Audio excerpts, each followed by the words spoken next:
अगर आप PPF account holder है तो आपको ये नियम होने चाहिए पता, वरना आपके सपने रह जाएगा अधूरे। पब्लिक प्रोविडेंट फंड यानी पीपीएफ के शानदार रिटर्न और टैक्स छूट के चलते यह हर किसी का फेवरेट बनता जा रहा है। इसके तहत जो प्रिंसिपल अमाउंट निवेश किया जाता है उस पर 80C के तहत टैक्स नहीं लगता है।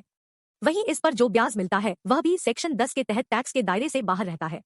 अक्सर लोग सोचते हैं कि लंबे वक्त तक पीपीएफ में पैसे लगाकर वह रिटायरमेंट तक करोड़पति बन सकते हैं। अगर आप पीपीएफ में पैसा लगाने की सोच रहे हैं तो आपको इससे जुड़े नियम पता होने चाहिए।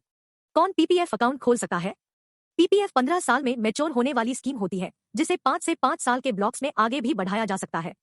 इसे आप बैंक और पोस्ट ऑफिस दोनों जगह खोल सकते हैं। बैंक से पोस्ट ऑफिस और पोस्ट ऑफिस से बैंक, दोनों जगह अकाउंट को एक से दूसरे में ट्रांसफर कर सकते हैं। इसे किसी भी उम्र का शख्स खोल सकता है। पीपीएफ में कब और कितनी बार डिपॉजिट कर सकते हैं?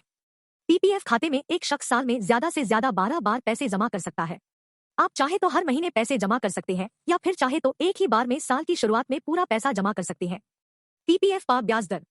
पीपीएफ पर आपको गारंटी के साथ रिटर्न मिलता है। शेयर बाजार की परफॉर्मेंस के आधार पर रिटर्न घटता बढ़ता नहीं है।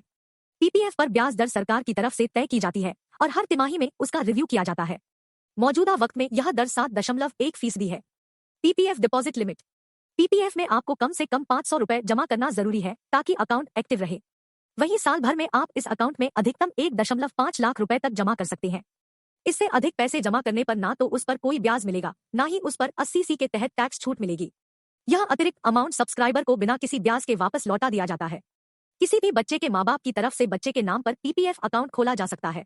अगर कोई दादा दादी या नाना नानी अपने नाती पोते का पीपीएफ अकाउंट खोलना चाहे तो वह नहीं खोल सकते। बच्चे के नाम पर अकाउंट सिर्फ माता पिता ही खुलवा सकते हैं। एक शख्स सिर्फ एक पीपीएफ अकाउंट खोल सकता है। यह बैंक या पोस्ट ऑफिस में से किसी एक जगह खोला जा सकता है। दोनों जगह एक एक अकाउंट नहीं खोला जा सकता। हालांकि आप एक जगह से दूसरी जगह अपने अकाउंट को ट्रांसफर जरूर कर सकते हैं। अगर गलती से 2 अकाउंट खुल जाते हैं तो दूसरे अकाउंट को रेगुलर अकाउंट की तरह माना जाएगा। अगर आप चाहे तो मैच्योरिटी से पहले भी पीपीएफ अकाउंट को बंद करवा सकते हैं। हालांकि यह भी 5 साल पूरे होने के बाद ही मुमकिन है। साथ ही आप कुछ खास शर्तों के साथ इसे बंद करवा सकते हैं। समय से पहले पीपीएफ बंद करने और पैसे निकालने के लिए शर्त है कि पैसों का इस्तेमाल किसी जानलेवा बीमारी के लिए होना चाहिए। यह अकाउंट होल्डर, उसके पार्टनर, बच्चे या फिर माता पिता के इलाज के लिए निकाला जा सकता है। साथ ही आपको मेडिकल अथॉरिटी से जरूरी परमिशन भी लेनी होगी। जब आप पीपीएफ फॉर्म में भरते हैं तो उसमें नॉमिनेशन फाइल करने का कोई विकल्प नहीं होता है। इसके लिए आपको एक अलग फॉर्म भरना होता है। ध्यान रहे कि आप नॉमिनेशन का फॉर्म ही जरूर भर दें ताकि बाद में नॉमिनी को लेकर कोई कानूनी दिक्कत ना हो। मेरे चैनल को लाइक और सब्सक्राइब जरूर करें। थैंक यू दोस्तों।